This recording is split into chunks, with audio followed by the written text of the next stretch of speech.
একবার হলেও বন্ধুরা বাড়িতে একবার ট্রাই করে দেখো এইভাবে মুসুর ডাল মাখা বানিয়ে গরম ভাতের সাথে, সত্যি অসাধারণ লাগে।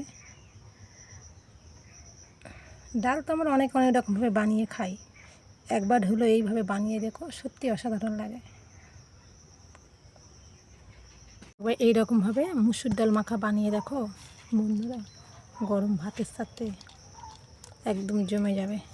এখানে আমি দিয়ে দিয়েছি দেখো মুসুর ডাল, আগে ভিজিয়ে রেখেছিলাম সেই মুসুর ডাল, তার মধ্যে দিয়ে দিয়েছি আলু, টমেটো কুচি আর পেঁয়াজ কুচি। এবার দেব পরিমাণ মতো লবণ,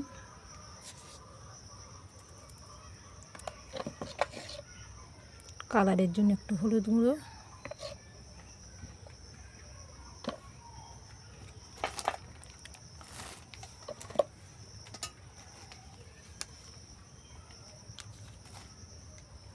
আর দেবো একটু কাশ্মীরি লঙ্কার গুঁড়ো।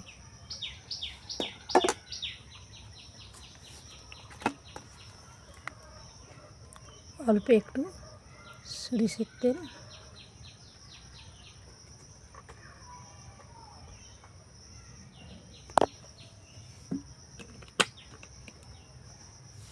ভালো করে এটা মাখিয়ে নেব।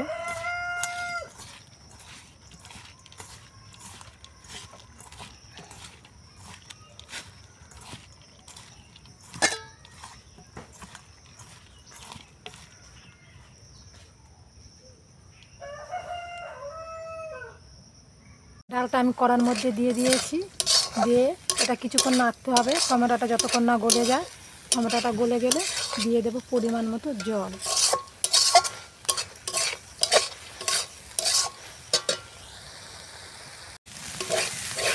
টমেটো গলে দিয়েছে, এবারে দিয়ে দেবো পরিমাণ মতো জল।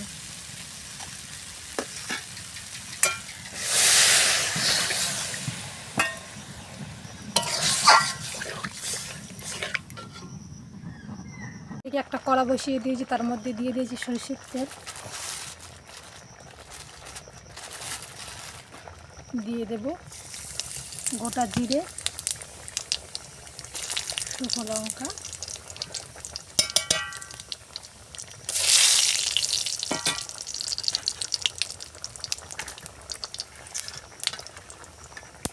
রসুন কুচি, আদা কুচি, কাঁচা লঙ্কা কুচি দিয়ে ভালো করে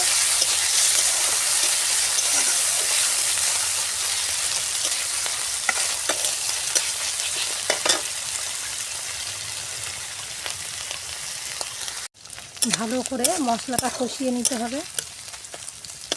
এর মধ্যে এবার দিয়ে দেব পেঁয়াজ কুচি,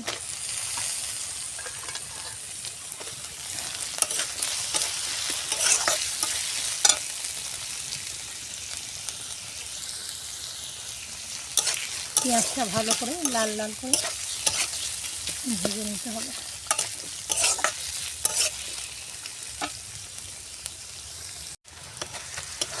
দিয়ে দিয়েছি সামান্য হলুদ গুঁড়ো কালারের জন্য। মশলা রেডি। মশলাটা আমি ডালের মধ্যে দিয়ে দিয়েছি, অ্যাড করে দিলাম। এইভাবে একবার ডাল মাখা বানিয়ে দেখো বন্ধুরা, গরম ভাতের সাথে খুবই সুন্দর খেতে লাগে, খুবই টেস্টি হয় ডাল মাখাটা। মুসুর ডাল তো আমরা অনেক অনেক রকমভাবে বানিয়ে খাই, একবার এইভাবে বানিয়ে দেখো।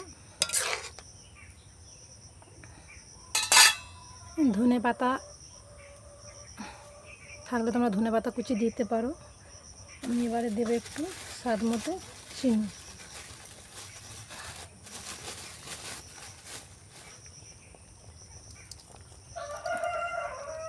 সামান্য চিনি দিয়ে দিলাম।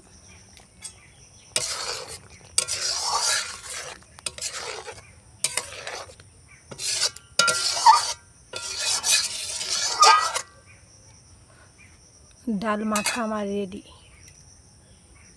একবার এইভাবে সবাই, রেডি হয়ে গেছে আমার ডাল মাখা রেসিপি।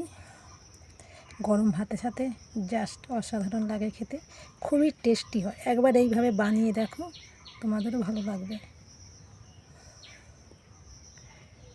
আমার হাতের কাছে ধনেপাতা ছিল না, তাই আমি ধনেপাতা কুচি দিতে পারিনি। তোমাদের থাকলে তোমরা দিতে পারো, ঠিক আছে? দিলে আরও টেস্টি হবে ডালটা।